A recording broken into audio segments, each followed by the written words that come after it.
Good morning, everybody. Today is Tuesday, February 5th. Yeah, 2019. Oh, man, my brain is a bit mush right now. Um, Happy Chinese New Year. Happy Lunar New Year 2019, the year of the pig. Fun fact I was also born in the year of the pig. That was 1983. 1983 was the year of the pig.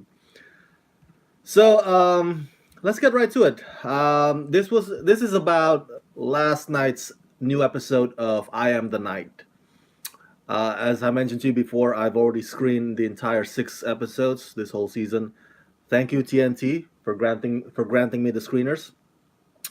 Last night I wasn't able to do this live stream review. I was away doing some stuff, and I got back pretty late. Um, okay, so with all my episode recaps and just like with all my TV reviews, this too will contain some spoilers. So heads up, spoiler alert. Last week we see a bit of, not a bit of, a significant chunk of where Jay Singletary is in his life and where Fauna Hodel is in her life. And that episode was directed by Patty Jenkins, who gave us Wonder Woman movie. And this episode was also directed by Patty Jenkins. So she only directed the first 2 episodes. And in this latest episode, we still do not see Jay Singletary and Fauna meeting up just yet. Of course, just a refresher, Jay Singletary is this troubled reporter who was a former Marine in the Korean War, played by Chris Pine, haunted by his demons and ghosts of war, struggling to pretty much get that one big story that would make him a big journalist because he's obsessed with George Hodel. George Hodel is the infamous alleged, or I won't say suspected, but never convicted murderer of Elizabeth Short, aka the Black Dahlia. And the other lead is Fauna Hodel, played by India Eisley, whom I interviewed last year. She's a fantastic young actress, and Fauna Hodel,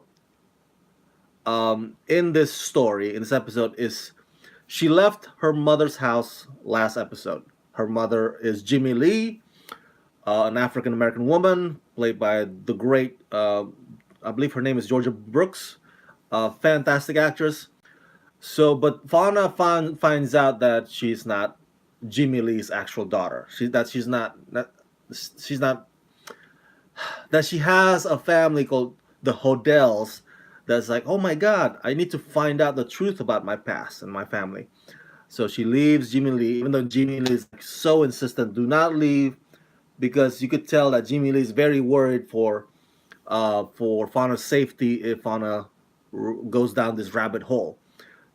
To the point where Jimmy Lee even calls Jay Singletary, the reporter, at the end of last week's episode, basically warning him, or maybe giving him a heads up that the suspicion that he had about George Hodel years ago is true, is valid. And that pretty much sparks Jay Singletary to become obsessed again with George Hodel. Years ago, meaning that if you look up history, George Hodel had this very highly publicized trial. He was accused by his own daughter of sexual abuse, underage daughter at the time. Her name is Tamara Hodel. So anyway, so in this episode, Fauna comes to LA. This, of course, is set in 1950s, sort of. Um, yeah, 1950s, I would say. And she meets Corena Hodel, played by the great Connie Nielsen, who was also in the Wonder Woman movie and one of my favorite movies of all time, Gladiator. And it's funny. Let's start with that. The scenes of Fauna and Corina. I hope I pronounced that name correctly. Corena. Um, it's amusing because you could tell that Corina is, let's call it Karina. Karina is hiding something. Like she's not telling all the stories that she lets on to Fauna. Fauna keeps asking questions, and by the way, to India Eisley's credit, man, her performance is so, what's the word I'm looking for here? Very like nervous slash frail. Like you could tell she's like a tiny mouse that's like really scared of making the wrong moves. But there will be moments, as evident in this episode, where when Fauna is not afraid of confrontations. So yeah, that says a lot about India's performance, who dances in the line meek, between meek and bravery, if you will. Um, that scene, the whole encounter that Fauna and Karina share, or the interaction that they share in this episode, is amusing because it goes. I get the feeling that the writers are trying to make fun of the elite, um, the hoity-toity, you know, high society community in Los Angeles at the time. And there's a scene in this episode when they're in the dining room, and of course, because Fauna is raised differently, raised within the black community, raised within the common working folks, not in the hoity-toity social elite. Um, that Karina would occasionally tell Fauna's like, "Oh, the napkin should be on your lap," or like, "Oh, you're supposed to hold the fork this way and that way." And India, man, her expression on her face looks baffled, but like not necessarily fish out of water, but kind of clueless. Like, okay, how how does this matter? Can we get to the subject at hand, please? I don't care if I put my napkin on my lap. She's not, she doesn't say it that way, but yeah, her face says it all. Uh, and Karina takes her to this big mansion, this art gallery that apparently George Hodel happens to be at, and soon enough, Fauna sees George Hodel, and it's the same man that she saw back at the bus stop back in Nevada. So Fauna finds out that all this time, George Hodel has been putting a close stab on her, like really, really, uh, like George Hodel really knows where she's been and how she's doing, and it's because he has a hired man, that guy with an ugly face that's been following Fauna Hodel around.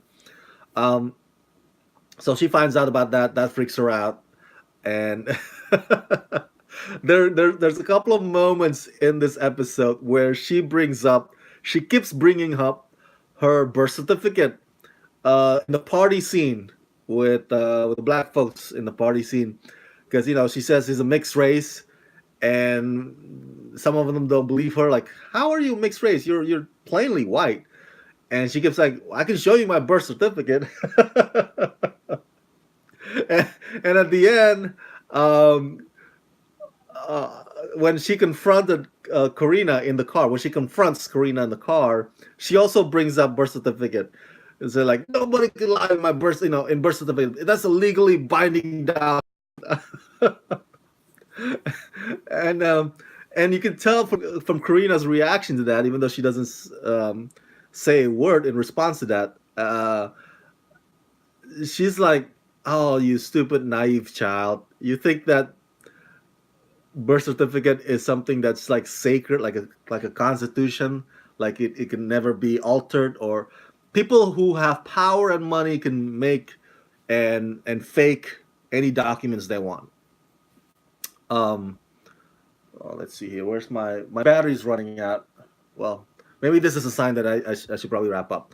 When it comes to Jay Singletary in this episode, again, he hasn't met um, Fauna yet, but he is obsessed, man. He keeps like pursuing, like he keeps telling his editor, like, dude, I gotta get back to that George Hodel case again. Even though George Hodel's case, the whole thing with the Tamar sexual abuse has been, he's been acquitted basically, and Tamara, I think, dropped the case if I'm not mistaken. It was like, no, he's the Black Dahlia killer, and the editor says here in one of the scenes, points out, and it juxtaposes it with scenes of L.A. and the cops' brutality at the time. He says that you don't know who runs the city. Justice doesn't run the city. People who are powerful and influential and have money, they run the city. So you bark the wrong tree or you shaking the wrong cage, man, you're gonna get the consequence of it. Um, so basically, the editor wants him to drop it. I think the editor knows that if you keep poking that bear, George Hodel bear, who knows what's gonna happen to you? Because George Hodel is part of the elites, part of the socialite. But man, to Jason Singletari's credit, man, he doesn't give up. And Chris Pine is, oh, man, he's so good in this show.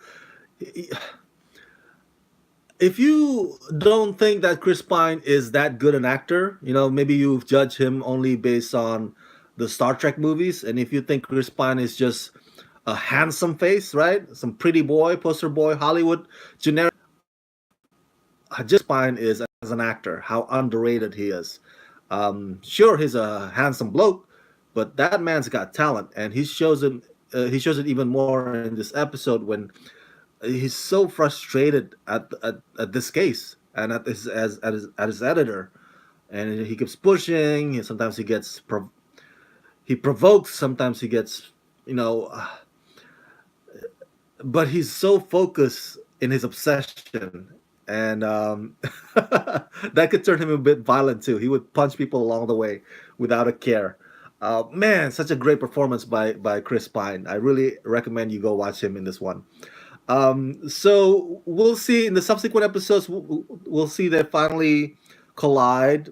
Jason Gualtieri will finally meet Fauna. Right now, they haven't yet. But for this episode, I want to say it's good to see also actress Dickie Dale, one of my favorite underrated character working actors. She's in the movie Winter's Bone, and Dickie Dale usually plays like this broken down redneck, kind of characters, and she plays that kind of. She's typecast, but she plays it really well, and so she appears in this one as also that kind of character, drugged out, broken down character, and she hangs out with Chris Pine, Jason Gualtieri, and it's just fun to see Dickie Dale again. What a wonderful wonderful character actress. Um, Again, I think for those of you who come at this episode for the first time, it will feel very slow, and there will be like questions wrapping around your mind, like where is this leading me to? Like, come on, can we get to a certain point, please? But again, as I mentioned in my last review, I want to reiterate again: be patient. Be patient. Your patience will be rewarded. Right now, again, they haven't met, right? Jason Gualtieri and Fauna, but they will, and that's when the ball gets to start. Uh, Sorry, did I mention Dickie Dale? I mean to say Dell Dickey. Damn, why did I keep that? Messing up the name there. I apologize, Mrs. Dell Dickey. I meant to say your name Dell Dickey, not Dickie Dale. So but tonight's episode is a lot faster in its pace compared to last week's, especially by the end of it, when she's in that gallery, when she encounters George Hodel. And you can tell that Patty Jenkins tries to amp up the tension a little bit. Like, oh my God, because Jason Gualtieri almost crosses paths with Fauna, but they really didn't. It's like, oh, almost there. He almost like finds like, oh my God, she encounters George, but George doesn't go after her. It's like, oh, so it's that moment of like, it's those moments of like almost there, close calls, like that's the one that this episode offers. Nothing conclusive yet, Nothing that remotely gets close to any type of resolve, but just to tease you a little bit, just to tease you to get you like, oh yes, he almost had her, or like they almost meet up. Oh, they almost cross paths. So, but in this episode, the ones that cross paths are Karina and Fauna, and Connie Nielsen also. Her performance in this one, I want to say some of the words I'm thinking about is maybe secretive, subdued. Um, her character is condescending, and you can tell that even though she doesn't show her cards, you can tell or you can get a sense that she's in on it. Like she is in on her brother's side or George Hodell's side. I'm sorry, not brother, George Hodell's side. Excuse me. So very untrustworthy character, and Connie Nielsen plays it superbly. Um, so overall, this is a fantastic episode. I can't wait for next week. I'll let you in on my thoughts for next week's episode when it airs Monday night. Again, please go check it out. There's a lot of social commentary underlining themes in this episode, specifically with regards to social justice in the 1950s. You know, civil rights. It's not heavy-handed. It's not overwhelming, and but it's there. And the production value, the production design of how they create the 1950s for this show is very simple. It's not too elaborate, but it just gets to the point. You know, they use that iconic bridge, I think, in Pasadena, um, because it looks ancient, it looks classical, and so they show some classic bus or classic police cops here and there, but nothing too grand and nothing too big, but just enough to let you know that you're in this timeline. All right. Thank you so much for tuning in on my live stream review of I Am the Night, Season 1, Episode 2, titled Phenomenon of Interference. Uh, Stay tuned. Come back with me again next Monday night for review of Episode 3. As always, subscribe to my channel, press that like button, ring that bell, and as always, if you can help support this channel, please do so at patreon.com/ramascreen. That's patreon.com/ramascreen.